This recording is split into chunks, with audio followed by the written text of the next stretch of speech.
Especialmente para os meus amigos e alunos do Chama Church, segunda parte da nossa aula, uma vez que nós fomos interrompidos no meio da aula devido à falta de energia e porque também estava chovendo muito. Espero que vocês possam acompanhar essa aula falando um pouco sobre a Igreja Católica, beleza? No segundo século, diante das crescentes problemas internos de diversidades teológicas, heresias e desafios externos como acusações e perseguições, a Igreja sentiu-se a necessidade de definir mais claramente sua identidade institucional e teológica. Foi justamente a discussão que eu estava fazendo com os irmãos sobre a necessidade da doutrina, que não basta tão somente a experiência, não basta tão somente uma questão epidérmica, certo? E lembro-me que eu utilizei até uma expressão da ideia de campo religioso de Pierre Bourdieu.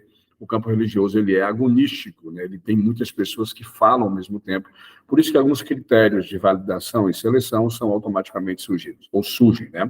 O objetivo era visado, era a obtenção de uma maior unidade estrutural, uniformidade doutrinária. Desse processo resultou o termo Igreja Católica. Comigo agora, presta atenção. A expressão Igreja Católica ela é encontrada pela primeira vez em uma carta redigida pelo bispo Inácio de Antioquia, na comunidade de Esmirna, por volta do ano 110. A palavra vem do grego, que é kataholikos, e significa de acordo com o geral ou universal. É a junção da preposição kata, que é de acordo com, mais o substantivo holos, que é todo. Então, a partir do segundo século, a expressão foi utilizada para designar a igreja verdadeira, apostólica e ortodoxa, em oposição aos movimentos dissidentes e aos grupos heterodoxos ou heréticos, não? A palavra tinha um cunho mais apologético e uma maneira de você fechar o discurso, né? Diante, digamos que, das múltiplas possibilidades e as diversas interpretações sobre o evento Cristo, o colegiado de bispos sentiu uma necessidade de fechar um pouco mais o discurso. Isso parte da questão da uniformidade da doutrina, da seleção do discurso a ser querido e a criação do termo católico, certo? De acordo com o todo. Você é cristão a partir de uma catolicidade, de acordo com o todo, ou a partir da raireses, que é um segmento ou uma escolha particular. Beleza? Quais são as características, então, o que caracterizam os elementos da catolicidade da igreja? Comigo aqui, senhores. A primeira coisa que eu posso citar com os senhores aqui é o bispo passou, infelizmente, foi lá para cima, o bispo monárquico. Ao contrário do primeiro século, que cada igreja tinha vários bispos ou presbíteros, agora cada igreja passou a ter um bispo com autoridade sobre os presbíteros e os diáconos. Para isso, deu-lhe a ênfase da ideia de sucessão apostólica. Os bispos tornaram-se os guardiões da unidade e ortodoxia da igreja. Presta atenção aqui, senhores. Eu não estou dizendo que isso aqui é o papado. Não sejamos precipitados, não sejamos tal como aquelas pessoas afoitas, né? Eu não estou dizendo que a ideia da catolicidade, ou a catolicidade tem na sua estrutura a ideia do bispo monárquico. Eu não estou dizendo que o bispo monárquico superior ao presbítero e ao diácono é a gênese do papado. Não. Eu estou dizendo que, com o passar do tempo, o bispo monárquico vai degenerar-se na ideia do colegiado ou na ideia do papado. Eu vou voltar nisso na aula em loco, para a gente dar uma aprofundada mais nisso com alguns detalhes, tá certo? Então, os bispos, eventualmente, deu grande destaque aos bispos das cidades mais importantes, especialmente ao bispo de Roma. Obviamente, Roma era a capital do império, naturalmente, o bispo da capital era mais importante do que o bispo de uma cidade como Esmirna. Dá um exemplo aí, né? Claro que religiosamente todos desempenhavam a mesma função. Mas deixa eu dar só um exemplo aqui da minha igreja, da Assembleia de Deus.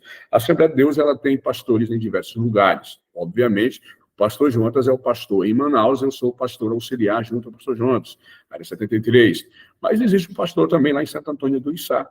Espiritualmente, eles são pastores do mesmo jeito, mesma função, mesma credencial, mesma convenção.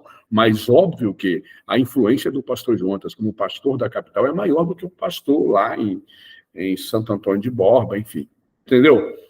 Obviamente que o bispo de Roma ele ganha muito mais força, porque ele tem mais contatos. Quando o Império cai, em 462, o bispo se torna, digamos que, o grande responsável pela cidade de Roma, tá bom? Uma outra coisa também que fez parte da catolicidade é a ideia da regra de fé. as verdades fundamentais da fé cristã passaram a ser claramente expressas na forma de credos trinitários. Essas declarações de fé tinham fins didáticos, catequéticos, confessionais, litúrgicos e apologéticos, beleza? Didático e catequético basicamente são sinônimos, tá certo? Confessionais e litúrgicos também são palavras que fazem parte do mesmo campo semântico. E apologético, olhe para mim, a palavra apologética vem do verbo grego apologel e é um discurso de defesa. Está entendendo? Então, o credo, a regra de fé, ela se viu também como elemento de identidade, tá certo? Então, nós encontramos alguns exemplos desses antigos, dessa regra de fé, nos textos de Irineu. À medida que o tempo passou, os credos foram ficando mais extensos e complexos, até chegarmos no século IV, no século V, com as suas sofisticadas formulações credais. A gente vai falar um pouco sobre a ideia do credo também, tá bom? O cânon do Novo Testamento. A formação do cânon constituiu na definição da literatura cristã, tida como divinamente inspirada e, portanto, normativa para a vida e fé da Igreja. Inicialmente, foram reunidos 4 evangelhos e as epístolas paulinas, o livro de Atos dos Apóstolos servindo como ligação entre ambas as coleções. Por último, foram acrescentadas as epístolas gerais, Hebreus a Judas, o Apocalipse, por fim. Os critérios de inclusão no cânon foram os da apostolicidade, ortodoxia, aceitação geral no catolicidade, e alguns livros levaram mais tempo para ser aceitos do que outros. Presta atenção aqui, senhores. Você que está ouvindo a aula e assistindo o jogo do Flamengo, o jogo do seu time, me dê atenção aqui agora, porque isso aqui é de suma importância, tá bom?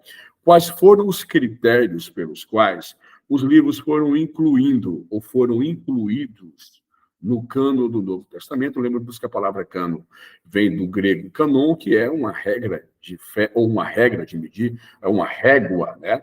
Então, o cânon, digamos que é aquilo que serve de norma. Então, quais foram os textos normativos e quais foram os critérios pelos quais esses textos entraram no Novo Testamento, lá no Concílio de Nicéia, no ano de 325, né? O primeiro é a apostolicidade. Um livro tinha que estar ligado a um apóstolo, certo? Ligado a um apóstolo, a figura de um apóstolo, como, por exemplo, Lucas tem uma ligação com Paulo, Marcos tem uma ligação com Pedro, entendeu? Então, essa apostolicidade dava, digamos que, peso ao texto.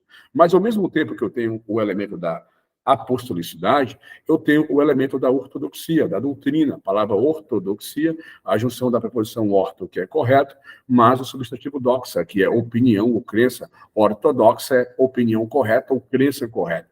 Então, não podia ter doutrinas divergentes, certo? E, por fim, a ideia da catolicidade, que era a aceitação geral. Lembro-vos mais uma vez que a ideia de catolicidade, que católico, católos, é de acordo com tudo. Então, o livro não poderia ser aceito tão somente em algumas comunidades de fé.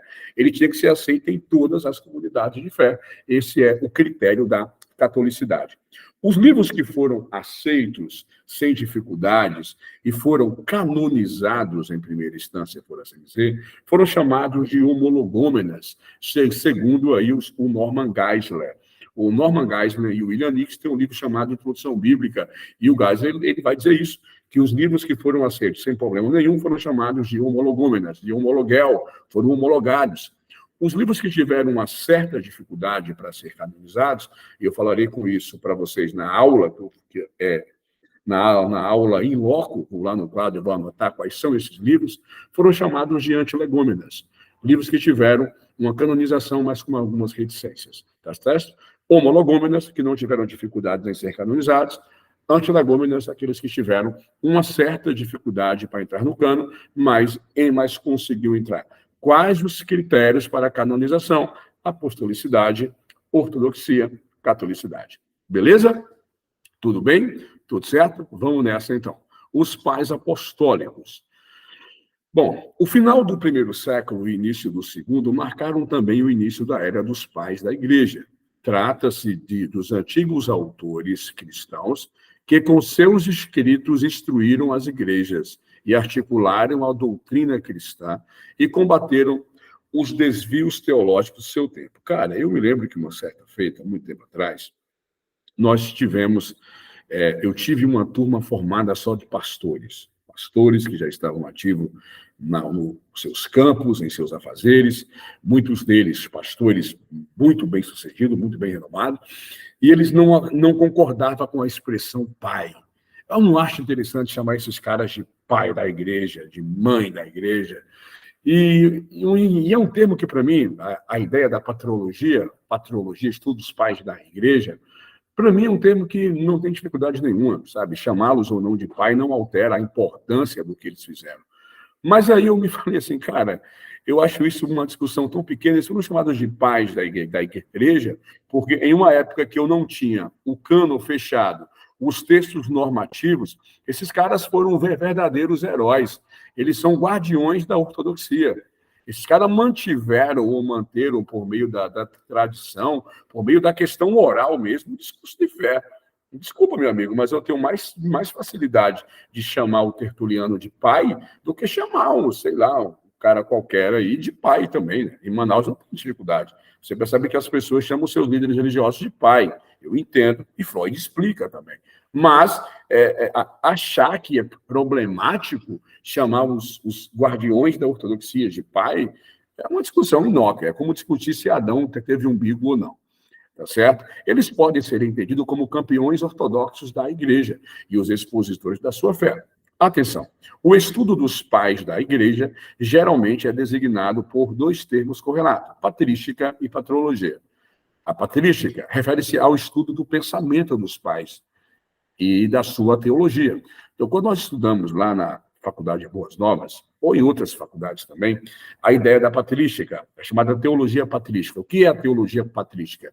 É a teologia de Agostinho, é a teologia de Tertuliano, é a teologia de Novaciano, é a teologia dos pais capadócios, o que eles entendiam sobre trindades, sobre Deus, enfim.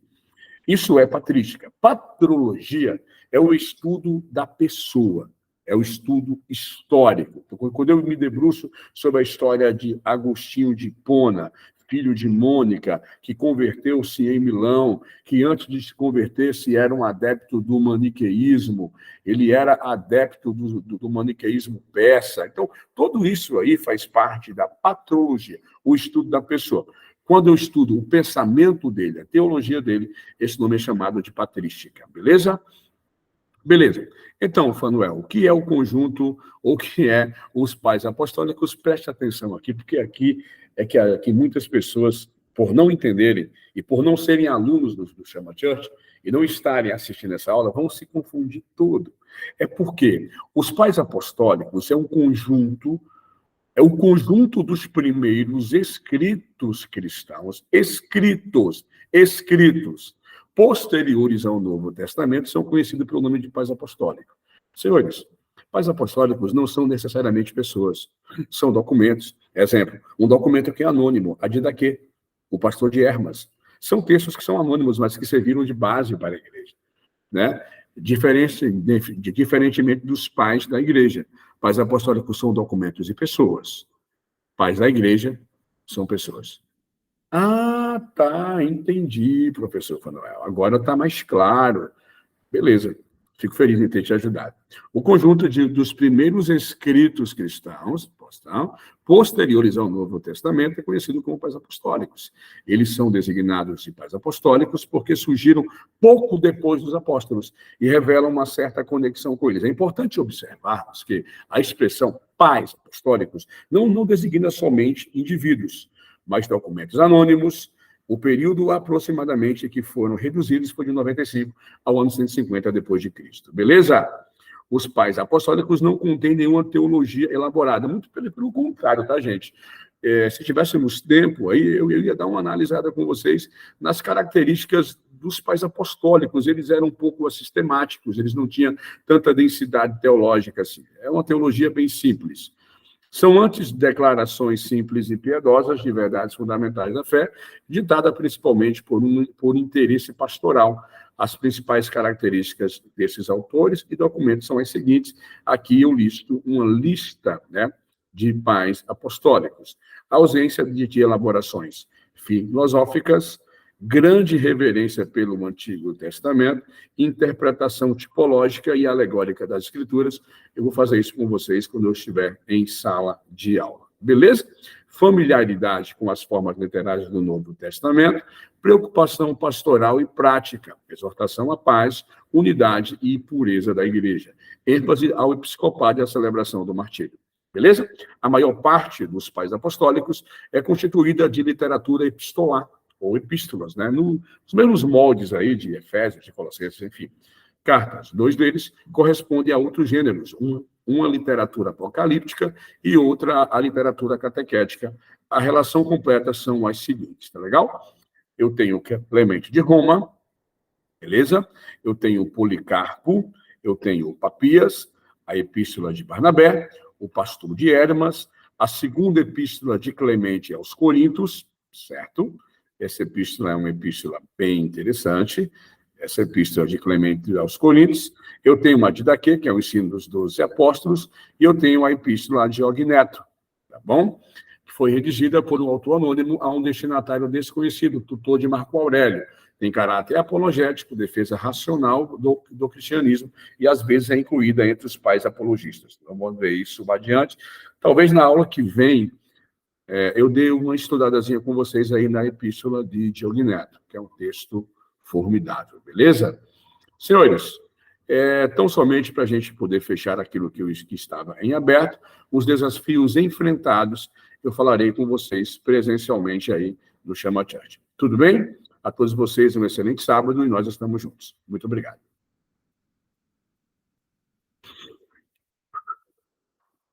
Para a gravação.